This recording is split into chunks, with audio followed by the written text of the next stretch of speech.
I do like working. I mean, obviously, I like working with Colin. I wouldn't have asked him to come and play things, but I really enjoy working with Colin because he's a typical actor in that you think when he walks in he's going to say exactly what I said they don't do anymore now, which is, right, where do you want me, whatever. But actually Colin will always come, he has to, and even more so now, in everything he does, he has to, as it does Paul, they have to come with something prepared, otherwise they're going to end up, they might meet someone who doesn't know quite what they're doing, or they're very young and nervous of actors, or don't know how to deal with actors.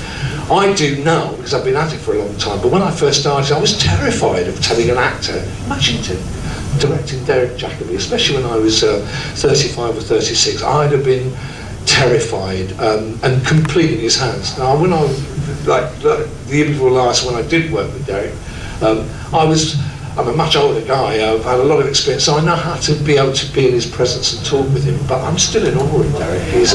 But he will always come with that character, prepared, and be prepared to change if you felt your idea was better. Sorry, this is Colin. No, I mean this is a change that has happened over the year. I mean, you feel that as well, Colin. The change from when we used to be able to go in and have, you say, 5 days rehearsal. Well, this is it. Yeah, this is what this is the rehearsal. As Graeme says, you just have to be prepared and think on your feet, really. And Graeme's the sort of director anyway that you can. Having been an actor, I think it's very important for a director to having been an actor, but that's my personal point of view.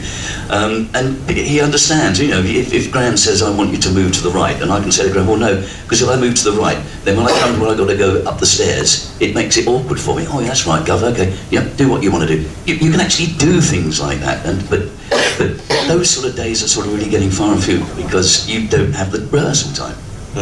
I get a lot of young actors saying to me, well, any advice? And I said, well, really, the only advice I can give you, learn your lines and don't bump into the furniture. That's what I can say, really. It's a shame. I mean, I personally feel it's a shame that we've lost that facility because also, you know, and also do you find that some directors, I mean, I don't class you with this, but some directors will just sit in awe, so much in awe of an actor that they won't actually go to them and say, look, that's wrong, you know, because they think, well, you obviously know what you're doing, you know, because you're meant to come with everything. And I mean, if you were faced with an actor who was doing something that, you know, was okay, but you had in your mind a particular vision of it, regardless of who they were, you would, well, you're now, you know, more experienced enough to be able to go to them and say, change that. Would you do that? Yeah. But the problem now is that it's all to do with. Sorry, I don't know. They're all there. I don't know. Yes, it's lip syncing. It's one of them.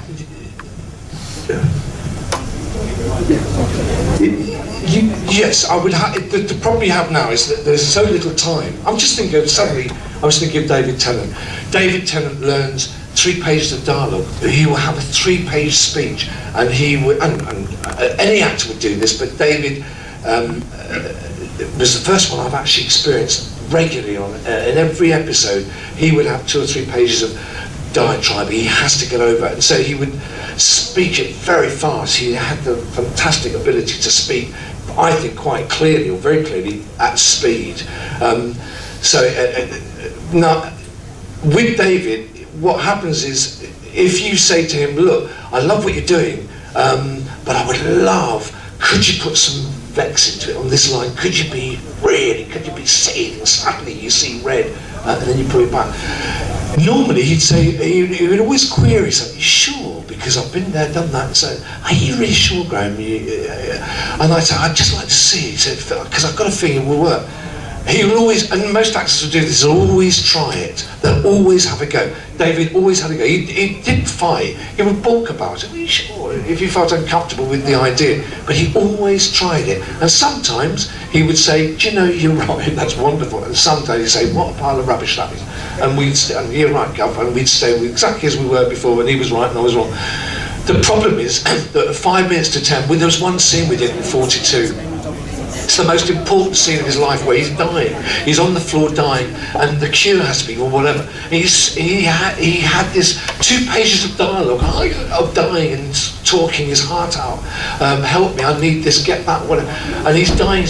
We had 5 minutes left of the shooting time of that day, and we had to go. We couldn't get that the next day. We had to do it. I was in his hands, as the crew were, to do that in one hit, and we did. And he was, and everybody in the studio, because we're in the studio for this, it wasn't on location, everybody applauded. It wasn't because the day was over when we got there, it was because he was brilliant. He wasn't sure. God, are you sure you're happy with that, Graeme? Well, there's no way we're going to go over. But he was brilliant. And what actors don't understand, because they can't be outside themselves looking at it, is they don't know their second best. In his case, was everybody else's absolute award-winning, Oscar-winning performance. He knew he could get there and do something better, as Colin would have done. Every actor feels most of the time he can get just one more go and get it better, you can do better. So they're not always the best judge, but in this case there was no way to go, and David had actually nailed this performance in one hit. It was absolutely brilliant. I can't say, what I was trying to point out there is, if time permits, of course, we can try all sorts of things everywhere we go. Most of the time we don't have time anymore. That's it, boys, that's wonderful, thank you very much, we move on. And the actors in the energy of moving on, hopes he's got it right, walks away onto the next, that's it. That's what's gone, that's the shame of television. In television productions, what you're watching is usually the first or second take. Yeah. And it could have been probably a little bit better. Yeah, it is. But I mean, actors now come armed with the realisation that they've got to produce those goods to order. Yeah. I remember, talking about me for a second, but Miriam Margolyes actually told me something very, when we were working together in radio, she said she learned something very early on, that you don't get involved in the production services, you go and just be quiet and close down, basically, because at a given moment they're going to say, we want you on and we want it now. And if you're knackered from being busy about enjoying the frisson of what's happening there, and you've then got to produce that thing and you haven't got it there, that's your moment. You've got to be prepared for that moment to go out there. And I think that's probably the thing I would pass on to new actors.